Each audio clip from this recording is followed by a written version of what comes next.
सारे पदार्थों में भी वो ब्रह्म को देख लेते हैं, ब्रह्ममय जगत देख लेते हैं।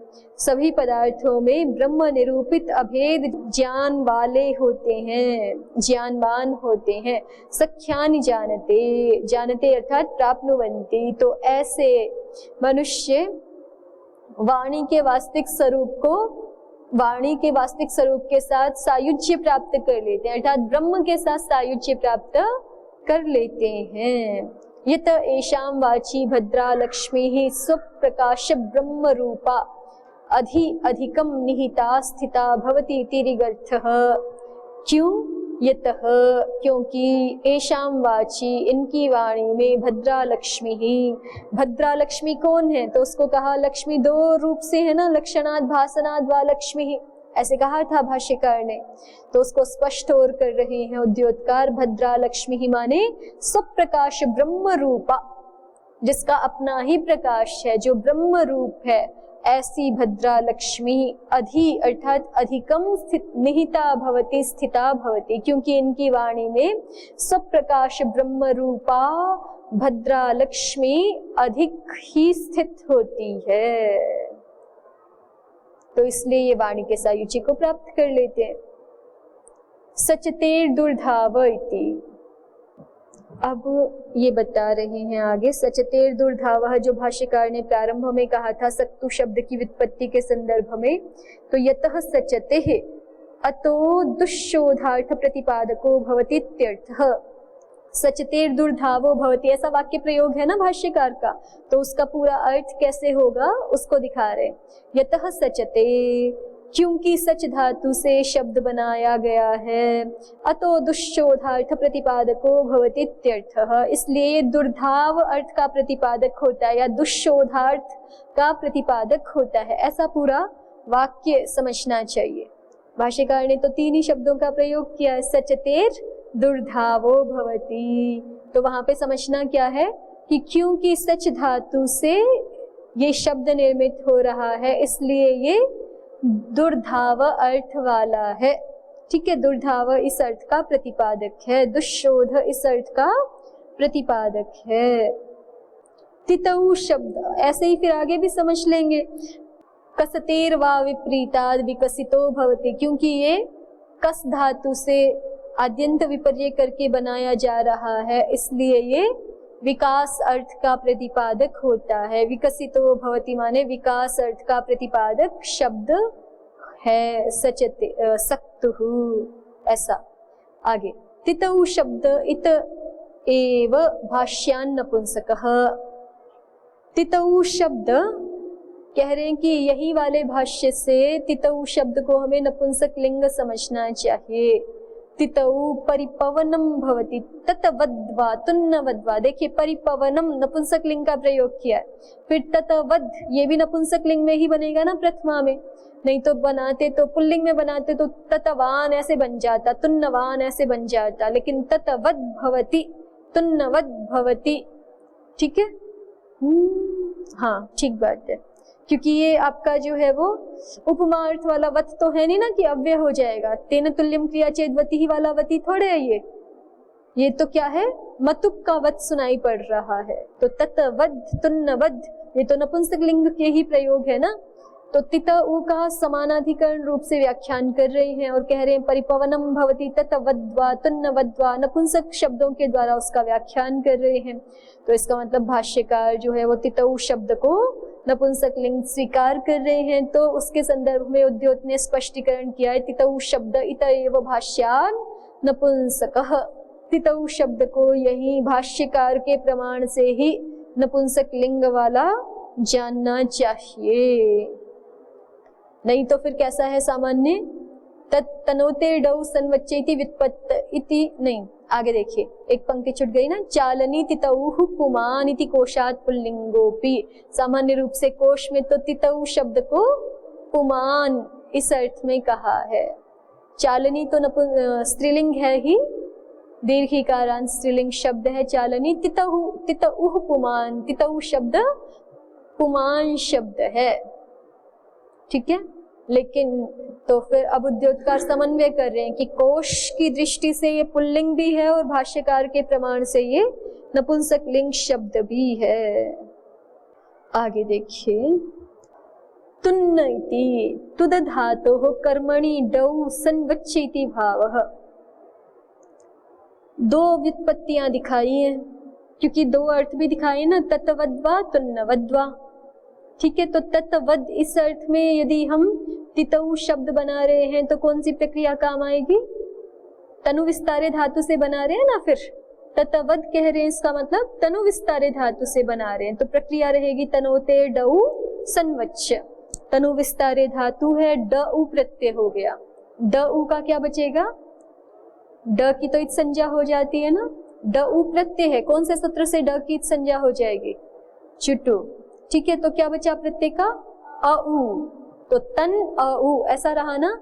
और जो डित प्रत्यय होते हैं वहां पर उन प्रत्ययों के परे रहते डित्य भस्यापि टेर लोपः। भ संज्ञा तो हो नहीं सकती, नहीं हो सकती ना। क्यों नहीं हो सकती? ड उ प्रत्यय के परे रहते भ संज्ञा क्यों नहीं हो सकती? स्वादि प्रत्यय नहीं है, जल्दी आना चाहिए ना इतना उत्तर, तो ये तो आपने सैकड़ों बार पढ़ा होगा। स्वादि प्रत्ययों की ही तो भ संज्ञा होती है ना। यचि भम में ऊपर से स्वादिश्व सरनाम स्थाने से स्वादिशु असरनाम स्थाने सारा ही चल रहा है, तो ये स्वादि है ही नहीं, ये तो तृतीय अध्याय का प्रत्यय माना जाएगा ना। क्यों? उणादयो बहुलम, वहीं पे पढ़ा हुआ है पूरा उणादि कोश, तो इसलिए तृतीय अध्याय का प्रत्यय है, स्वादि तो है नहीं, तो भ संज्ञा है नहीं। किंतु डित्य भस्यापि टेर लोपः, भ संज्ञा ना भी हो तो भी डित प्रत्ययों के परे रहते टी भाग का लोप हो ही जाता है। तन धातु का टी भाग कितना? अन। ठीक है, तो अन का लोप हो गया ना, बचा क्या हमारे पास? त, केवल तकार मात्र, त और अ उ है आगे। लेकिन ये कार्य करने से पहले डऊ प्रत्यय को संवत किया है, तो संवत करने के कारण संवत का प्रयोजन है यहाँ पे द्विवचन हो जाए।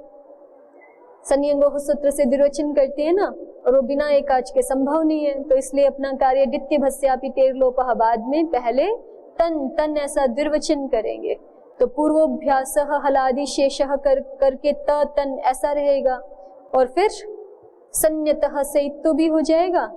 संयतः सूत्र से ही होता है ना इत्तो, कि और किसी से? संयतः से अकारांत अभ्यास को इकार आदेश, तो ती तन ऐसा बच गया ना, ती तन अ उ। अब कर लीजिए डित्य भस्यापि टेर लोपः, तो तित अ उ बन गया तित उ। ठीक है, तो तित उ प्रातिपदिक बन गया है। अब इसके रूप आगे आप जैसे चलाना चाहें, नपुंसक लिंग में पुल्लिंग में वैसे चला सकते हैं। दोनों लिंग दिखा दिए ना शब्द के, कोश की दृष्टि से और भाष्यकार की दृष्टि से।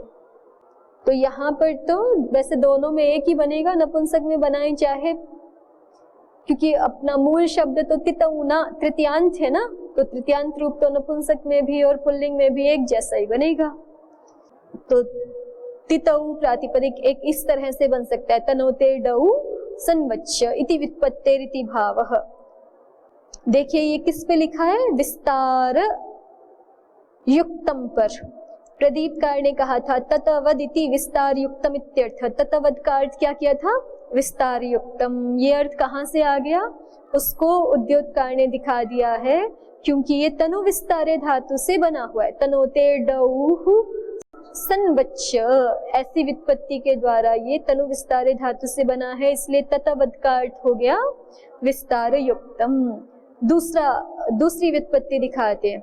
देखिए प्रदीप कार ने लिखा था तुन्नवदिति बहुछिद्रम, ऐसे लिखा था ना, उस पर कह रहे हैं कि ये तुद धातु से बनेगा। तुद धातु, क्योंकि तुन्न शब्द जो है वो तुद धातु से बन रहा है, तो तुद धातु से कैसे बनाएंगे? तुद धातु हो कर्मणि डौहु संवच्चैति भावः। देखिए प्रत्यय वही है डौ, और संवत कार्य भी हो रहा है है ना, डौ को संवत मान के कार्य भी होगा, तो स्थिति तो वही रहेगी ना, कुछ अंतर नहीं पड़ेगा। तुद डौ, डौ प्रत्यय का औ शेष रहा पूर्ववत, संवत कार्य कर दीजिए, तो संवत कार्य करके क्या हो जाएगा? द्विवचन तुद तुद अ उ, ठीक है। अब यहाँ पर अभ्यास में इनको दिक्कत आएगी। तू को हलादी शेषा तो हो जाएगा, तुद का तू बच जाएगा, लेकिन अब इस उकार को इकार आदेश इनको करना पड़ेगा, विशेष करना पड़ेगा, निपातन से करना पड़ेगा, प्रिशोदरादि मान करके करना पड़ेगा, ठीक है। या तो ओणादिक ला करके देखना पड़ेगा, हो सकता है वहां यदि ऐसा कोई विशेष कार्य कहा हो कि तुद धातु में को अभ्यास में उकार को इकार हो जाता है, तब तो ठीक है, नहीं तो फिर इस कार्य को हमें निपातन से ही करना पड़ेगा, क्योंकि आपकी अष्टाध्यायी में तो कोई सूत्र है नहीं ना, तुद के अभ्यास के उकार को इकार करने के लिए अलग से कोई सूत्र तो है नहीं। तो यहाँ पे एक उणादि कोश भी रखेंगे। तुद धातो हो कर्मणि डऊ संवच्च, अभ्यास में इकार आदेश कर दिया, और फिर आगे क्या बचा है, तुद का पूर्ववत द्वितीय भस्यापि टेर लोपः हो करके तकार बचेगा, औ प्रत्यय है ही आगे, तो क्या बन जाएगा, तित उ, ठीक हुआ। तुद धातो हो कर्मणि डऊ संवच्च इति भावः। आगे देखिए, ध्यानम, धीराः का अर्थ किया था ध्यानवन्तः, उसी को कह रहे हैं कि ध्यानवन्तः में ध्यानम क्या है, तो कहा ध्यानम अर्थात ज्ञातार्थ भानम, ज्ञातार्थ का भान, प्रकाश, अनुभव, ठीक है, ज्ञातार्थ भानम एवं ध्यानम। और कहीं कहीं पाठ अलग भी है, ज्ञातार्थ भानम नहीं कहा है, ज्ञातार्थ भावनम, ऐसा ध्यान का अभिप्राय, भानम की जगह भावनम कह दिया। कहीं कहीं पाठ भेद भी है, नीचे 2 नंबर टिप्पणी में दिखा रहे हैं ना, ज्ञातार्थ भावनम इति मुद्रित पाठः, इति मुद्रित पाठः, मनसा इति व्यापार परम। मूल जो हमारा मंत्र है उसमें शब्द प्रयोग हुआ है मनसा वाचमकृत, ठीक है। तो मनसा ये सीधे सीधे मन को नहीं ले रहे, मन तो करण है, साधन है, उसकी क्रिया है, उसकी क्रिया क्या है, ज्ञान, प्रज्ञान, ये उसकी क्रिया है। तो इसलिए भाष्यकार ने मनसा का अर्थ क्या कर दिया है, प्रज्ञानेन। तो मनसा का अर्थ प्रज्ञानेन कैसे हो गया, ये कोई प्रश्न करे तो उसका उत्तर यहाँ पर उद्योतकार ने दिया है कि मनसा, ये जो मूल भाष्य में प्रयुक्त हुआ है शब्द, ये व्यापार परक शब्द है। व्यापार माने क्रिया, मन की क्रिया को विशेष रूप से प्रधानता से कहने के लिए ही मन शब्द का प्रयोग हुआ है।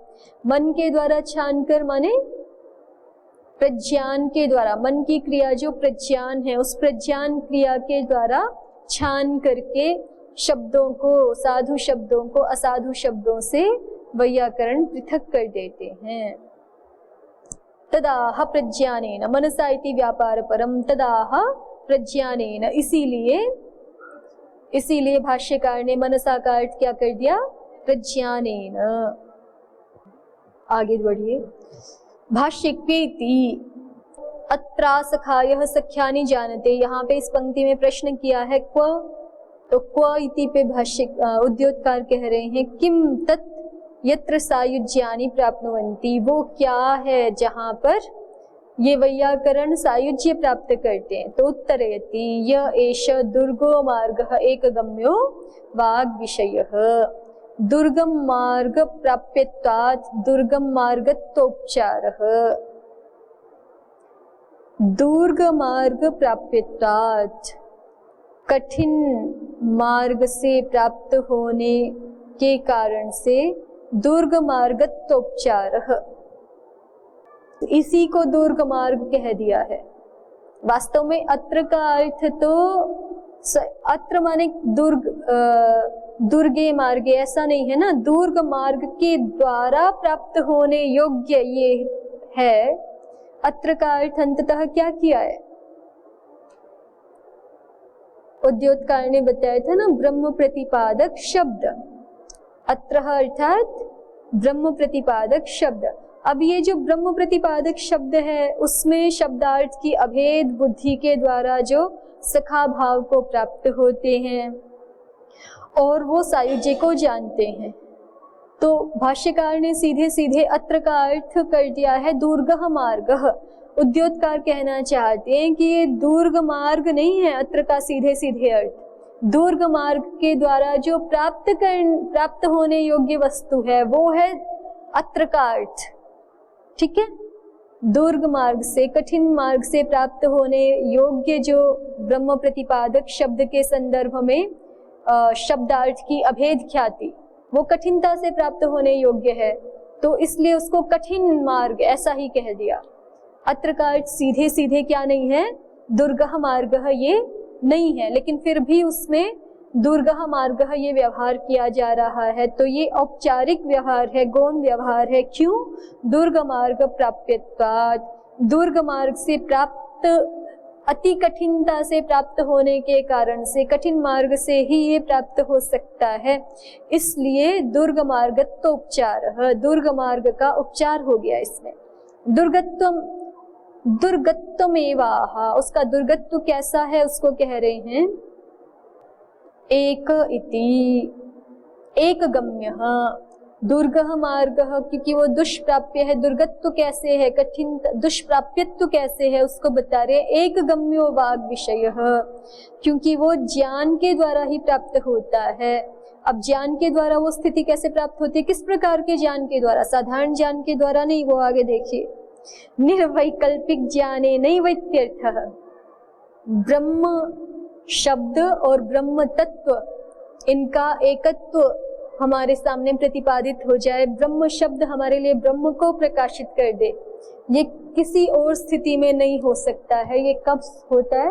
निर्विकल्प समाधि की स्थिति में होता है। तो इसलिए ज्ञानेन का अर्थ स्पष्ट कर दिया। और ये कठिन बात है, ये कोई सरल मार्ग तो नहीं है, कठिन मार्ग से प्राप्त होने योग्य है, इसलिए इसको दुर्गह मार्गः ऐसा कहा। एक गम्यः, एक गम्यः अर्थात ज्ञानेनैव गम्यः, कीदृशेन ज्ञानेन गम्यः प्राप्यः, तो कहा निर्वैकल्पिक ज्ञानेनैव, ऐसी स्थिति कि ब्रह्म शब्द ब्रह्म तत्व का प्रकाशन कर दे, ये निर्वैकल्पिक ज्ञान के द्वारा ही संभव है, अन्य प्रकार से संभव नहीं है। तो इसलिए अतएव दुर्गत्वम, इसीलिए ये दुर्गत, इसलिए इसकी दुर्गता है, इसलिए इसकी दुष्प्राप्यता है, दुर्गतत्व है। ठीक है, या दुर्गत्व है कहिए। नान्यः पंथा इति श्रुतेरिति भावः, इस संदर्भ में श्रुति भी है, नान्यः पंथा विद्यते यनाय, दूसरा कोई मार्ग नहीं है। आगे भाष्ये वाग विषय इति, भाष्य में वाग विषय ये शब्द आया है। एक गम्यो वाग विषय, यहाँ पे पढ़ा है ना वाग विषय। अतएव श्रवणोपपत्तिः, ज्ञान के द्वारा प्राप्य जो वाणी का विषय है, वाणी का विषय है माने अतएव श्रवणोपपत्तिः, क्योंकि वो वाग विषय वाला है, वाणी का विषय है वह, तो जो वाणी का विषय है माने वो श्रवण का भी विषय है, इसलिए उसका सुनना उपपन्न होता है। ठीक है, शब्द का श्रवण तो उपपन्न है ही, सिद्ध है ही। जब उसको वाग विषय बता दिया आचार्य ने, तो इसका मतलब उसका श्रवण भी उपयुक्त ही है, श्रवण भी होता ही है, सिद्ध ही है, श्रवणोपपन्न ही है। अतएव श्रवणोपपत्तिः वाक् वेद रूपा अत्र, यहाँ पे जब एक गम्यो वाग विषय कह रहे हैं तो वाणी कौन सी है? वेद रूपा, वेदाख्ये ब्रह्मणि भद्रैषाम वाची, वहां पे भी वाची का अर्थ प्रदीपकार ने वेदाख्ये ब्रह्मणि ऐसा किया है ना, या वेदांतेषु ऐसा किया है, तो उसी को यहाँ पे वाग विषय में भी बता रहे हैं। वाग वेद रूपात्र, वाणी यहाँ वेद रूप वाली है। वेदांतेष्विति, वेदांत शास्त्र में क्या कहा है? सत्यम ज्ञानम अनंतम ब्रह्म इत्यादिषु, इत्यादिषु वेदांत वाक्येषु, वेदांतेषु अर्थात वेदांत वाक्येषु परमार्थ संवित लक्षणा उक्ता, परमार्थ का ज्ञान कराने वाली, परमार्थ संवित के लक्षण से जो युक्त है ऐसी वाणी है। वहां पर सही शाम निहिता, वह वाणी इन वैयाकरणों के वाणी में निहित होती है।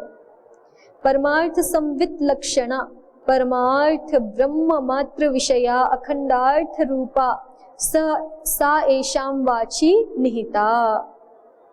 परमार्थ संवित लक्षणा माने परमार्थ जो ब्रह्म है तदमात्र विषय वाली अखंडार्थ रूपा, अखंडार्थ रूप ही जो है ऐसी वाणी, अखंड अर्थ का प्रकाश करने वाली, अखंड अर्थ रूप वाली वाणी से शाम वाची निहिता, वो लक्ष्मी है। ये परमार्थ संवित लक्षणा लक्ष्मी परमार्थ ब्रह्म मात्र विषय वाली है, अखंडार्थ रूप लक्ष्मी है। सा एशाम वाची निहिता, वो इन वैयाकरणों की वाणी में निहित होती है। सर्वोपि वेदस तेषाम ब्रह्म परः, सारा का सारा वेद ही उनके लिए ब्रह्म परक है। ठीक है, उनके लिए, किन के लिए? हाँ, वैयाकरणानाम, तेषाम वैयाकरणानाम सर्वोपि वेदः ब्रह्म परः, सारा का सारा वेद उनके लिए ब्रह्म परक ही है। क्यों? वेदैश्च सर्वैरहमेव वेद्यः, ये स्वयं भगवान श्री कृष्ण ने कहा ही है गीता जी में। गीता जी का वाक्य है ना, किस अध्याय का? 15वें अध्याय में आता है ना, सर्वस्य चाहम हृदि सन्निविष्टः। वेदैश्च सर्वैरहमेव वेद्यः इति उक्तेरिति भावः, अयं भावः, ये शास्त्रतः प्रकृति प्रत्यविभागेन साधून् ज्ञात्वा। तो अयं भावः, पहले तो थोड़ी थोड़ी शब्दों की व्याख्या करके बता रहे हैं, पूरे मंत्र का भाव क्या है। ये शास्त्रतः प्रकृति प्रत्यविभागेन साधून् ज्ञात्वा, शास्त्रार्थ ध्यानवन्तो मानस ज्ञानेन वाचम असाधुभ्यः पृथक् कृतवन्तस्ते तज्ज्ञानपूर्वकैः साधु शब्द प्रयोगैः लब्धान्तकरण शुद्धयः। अत्र एष दुर्गो मार्गो ब्रह्मरूपस् तत्रात्मना सह समानख्यातयः त्यक्तभेदभावनाः सख्यानि सायुज्यानि प्राप्नुवते। ये शास्त्रतः, जो शास्त्र से, शास्त्र के माध्यम से प्रकृति प्रत्यविभागेन, प्रकृति प्रत्यविभाग के द्वारा साधून् ज्ञात्वा, साधु शब्दों को जान करके, शास्त्रार्थ ध्यानवन्तः, शास्त्रार्थ को जिन्होंने धारण किया हुआ है, ठीक है, शास्त्रार्थ ध्यान वाले, मानस ज्ञानेन, अपने मानस ज्ञान से, वाचम असाधुभ्यः पृथक् कृतवन्तः, वाणी को जिन्होंने असाधु शब्दों से पृथक कर दिया है, ते तज्ज्ञान पूर्वकैः साधु शब्द प्रयोगैः, वे उस ज्ञान पूर्वक, माने साधु शब्दों के ज्ञान पूर्वक, साधु शब्द प्रयोगैः, शास्त्र ज्ञान है उनको, साधु शब्दों का ज्ञान है, प्रकृति प्रत्यय विभाग आदि का सबका ज्ञान है, तो उस पूरे व्याकरण शास्त्र के ज्ञान के द्वारा साधु शब्द प्रयोग ही, साधु शब्दों के प्रयोग के द्वारा लब्धांतकरण शुद्धयः, जिन्होंने अंतःकरण की शुद्धि को प्राप्त कर लिया है, वो ये से अध्याहृत कीजिए, ये जो मनुष्य ऐसे हैं। अत्र एष दुर्गो मार्गः ब्रह्मरूपः, यहाँ ये जो अति कठिन मार्ग है ब्रह्मरूप, ठीक है, उस मार्ग में, उस ब्रह्म में, तत्र आत्मना सह समान ख्यातयः, उस ब्रह्म में वो आत्मा के साथ समान ख्याति वाले हो जाते हैं, ठीक है, उस ब्रह्म रूप आत्मा में वो समान ख्याति वाले हो जाते हैं। त्यक्त भेद भावनाः, भेदभाव से पृथक हो जाते हैं। अद्वैतवाद के अनुसार व्याख्या हो रही है, ठीक है, अद्वैतवाद के अनुसार सब कुछ ब्रह्म ही है ना, अंततः सारे पदार्थ एक ही ब्रह्म से आविर्भूत हुए हैं, ठीक, तो अंततः एक अद्वितीय ब्रह्म ही है। तो ये जो मनुष्य है ब्रह्म, ये जो शास्त्र के द्वारा अंतःकरण जिसका शुद्ध हो चुका है, वो इस ब्रह्म रूप मार्ग में समान ख्याति वाला हो जाता है। आत्मना सह समान ख्यातयः, उस परम आत्मा के साथ समान ख्याति वाला, त्यक्त भेद भावना वाला होकर के सख्यानि सायुज्यानि प्राप्नुवते, वो ब्रह्म के सायुज्य को प्राप्त कर लेता है।